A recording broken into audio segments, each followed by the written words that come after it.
What is up, everybody? Hope everyone is doing well. Welcome back to Paranormal Odyssey. Hope everyone is having a great New Year's Day. Everyone had a great night last night, celebrated responsibly, and we are all safe and ready to get going, continuing our search for the big guy in 2024. Want to jump on here with another encounter for you guys. This one is an email I got a while back. Um, well, obviously last year. And if you something I want to point out real quick, at one point in the interview, he talks about it not being the most terrifying or the scariest encounter that you've ever heard, but y'all be the judge of that.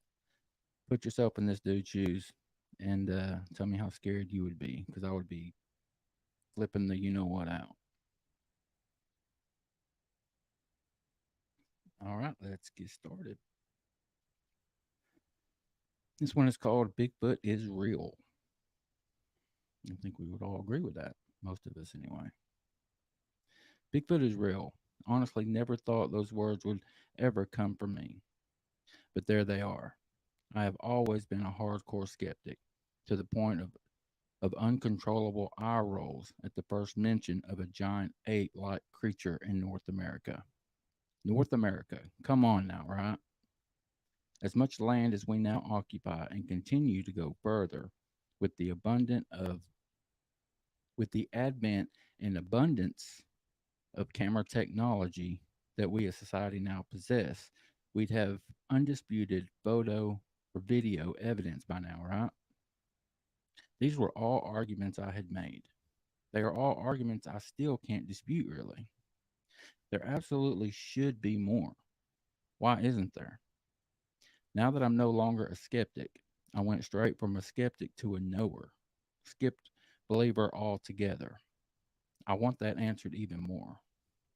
My encounter certainly isn't going to be isn't going to win any award for the most frightening tale ever told, but it sure affected me. It was the fall of 2020 and COVID was in full force. I had been laid off from my job for several months at this point. As a husband and father of three kids, all under 10, quarantine was slowly kicking my ass. I needed to get away. Thank God I have such an amazing wife that she noticed this and is the one that suggested I take some time for myself. I hadn't been hiking or camping in years, and it used to be my passion. I completed the through hike of the Appalachian Trail in my early 30s, and at that point, it was my greatest accomplishment. Since then, I've married, and my kids have been born, so they took over the greatest things I'd ever done. Man, did I miss it though. This was my opportunity to get back to it, if only for a little bit. Mind you, I was nowhere near in the kind of shape it would take to repeat the Appalachian Trail again, but I could definitely get out there for a few days.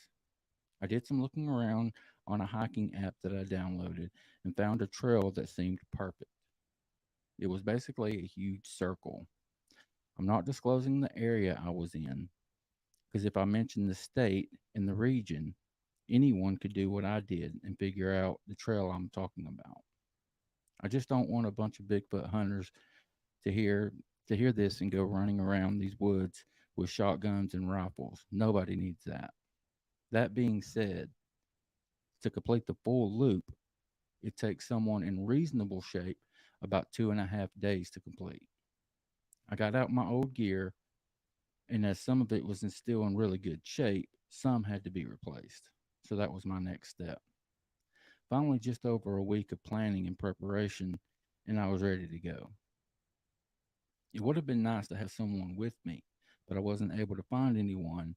I'll admit that almost made me call the whole thing off, but man, I needed a break. Finally, the day came. I allowed myself 3 days to finish the hike. I feel like I took all the necessary precautions. My wife knew where I was going to be and when I should be back. Always, you capitalized always. Let someone know where you're going to be and when to expect you back. That's day one stuff. The first day was rather uneventful. All went to plan, other than me not quite being in the shape I thought I was. The day took it out of me, and by the time I got my hammock strung up and a small fire going, it was all I had left. I was too tired to even eat anything. I laid down and didn't think and don't think I opened my eyes again till the birds woke me the next morning. It was probably the best I had slept in years. I needed that, but man, I was hungry. I downed one of my breakfast MREs and began packing up for the next leg of the hike. This was about the time the feeling first came over me, a feeling I didn't quite understand. Dread is the only way I know how to explain it. I really felt like there was eyes on me from somewhere. I did my best to brush it off. I had encountered wild animals on hikes before, but this felt different. I did my best to not let it bother me though. I knocked out several miles and had all but forgotten about that feeling. All seemed to be perfect. Then, out of nowhere, that perfection was shattered. That's when I caught my first glimpse of something black running through the trees and the brush. This wasn't low to the ground, like around 3 to 4 feet high, like you would expect a black bear to be. This was every bit as tall as I was, probably a bit more. My mind started running all over the place at what this possibly could be. Being over 6 feet tall, it had to have been something on two legs. A man wearing all black was the only thing that made sense. And if I'm being honest, that worried me even more. An animal you expect to be there. A man moving that fast and trying to stay hidden from you could not be good. Excuse me. I called out to whoever this was and said, "Hello, can I help you? Is everything all right?" I got no answer though. And even though I saw this thing, it's important to tell you I never heard it, not one sound. I had no idea what to do. Let's be real here. What could I do? I kept walking. A few hours go by. A few hours go by, and I had completely stopped thinking about it when it happened again. That same flash of black about 30 feet to my left. This time I was scared. Again, I never heard anything. On top of everything, there was no way I was going to be able to finish the hike. So that meant I'd be staying another night out there with this whatever it is. I was honestly terrified at this point. I had no other choice though. I found a good spot and set up camp. I ate a small dinner and climbed into my hammock. This time I put up my rain fly. I knew this would do absolutely nothing to protect me, but it did give that false sense of security. And at the very least, it meant I wouldn't open my eyes to see someone or something standing over me. I thought sleep would never find me that night, but it finally did. Of course, before then, every little sound the forest made had me on edge. It was around 1 a.m. when I was awakened by something. I couldn't tell what, but I was suddenly wide awake. It was right after then that I first heard it. Sounded like a twig breaking. I laid there and convinced myself it was nothing, the wind or something like that. Then I started to hear the breathing. I swear I almost lost it. Tears started filling my eyes. I had never in my life been so afraid that I cried. This breathing, this breathing was like no other breathing I had ever heard.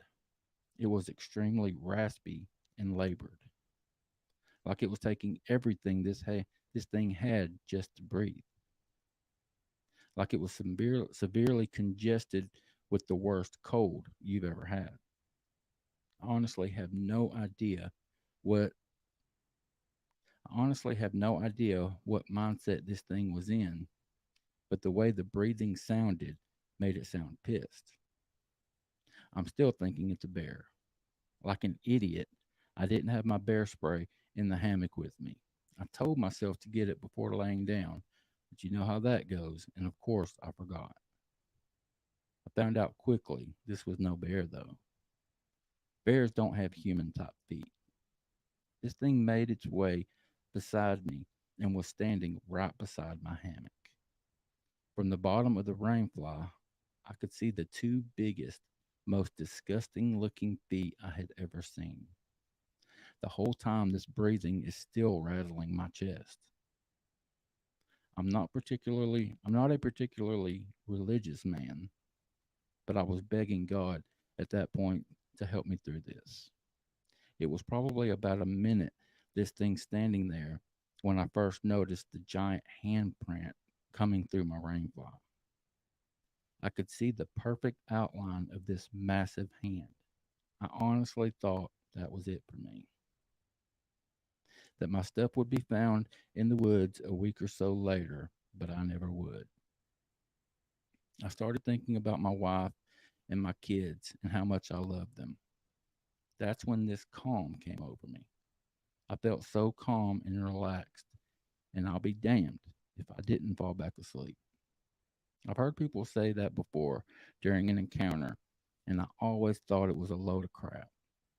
I don't anymore, though, because it absolutely happened to me. The next morning when I woke up, all I could do is question the whole thing. Was it all just a dream? I get out of the hammock to find that the area around my camp had been walked through and my bag had been gone through. It wasn't a dream. Another weird thing is I wasn't afraid anymore. I took my time and packed up. I was less than a half a day's hike from my car, so I just took my time before I set out. I took a couple granola bars, opened them, and sat them on a rock in camp. Kind of a thank you for not eating me the night before, I guess. I made it back to my car with absolutely nothing else happening. So, this is why I can say now, without a doubt, Bigfoot is real. Believe me or don't, but it was not a dream. This happened to me, and I am forever changed by it. There you go. I don't know what dude was talking about, not the most scary or terrifying thing or event that we'll ever hear because that was freaking creepy right there. Put yourself in dude shoes. I mean, come on. I mean, what do? You know you're at least 2 days away from civilization. There's no one else around. You don't have anything really to protect yourself. And you see this thing running through the woods, and then that night you're woken up and you see these feet. I can't imagine, dude. That would be just absolutely terrifying. Great story though. Great encounter. Um, it's one I hope it's true. Not being there, I can't say, but there's no reason to doubt the man. He has nothing to lie. No reason to lie about it. All right, guys. If you want your encounter shared, I would love to be the one to do it for you. I know Tiffany would too. You can send your encounters to us if you want to be added to another install as an installment of Paranormal Odyssey Bigfoot Encounters. All you got to do is send those to either myself, Wayne at paranormalworldproductions.com, or Tiffany at paranormalworldproductions.com. Either one of us would be happy to get that out for you. That's also how you become a guest on the show. If you would like to come on a live episode and share it, your encounter, and do it that way. Said it a million times, guys. I'm going to continue to say it until I'm proven wrong. Best way to learn from these things is from you guys that have seen them, like this man that shared. Now, we now know a little bit more about their behavior because he took the time to send in his encounter. So, best way we're going to learn is from people like you that have encountered them to come on, either do it in your own words on video, like we do every Tuesday night, or email them in like this guy did. But the important thing is just getting it out there.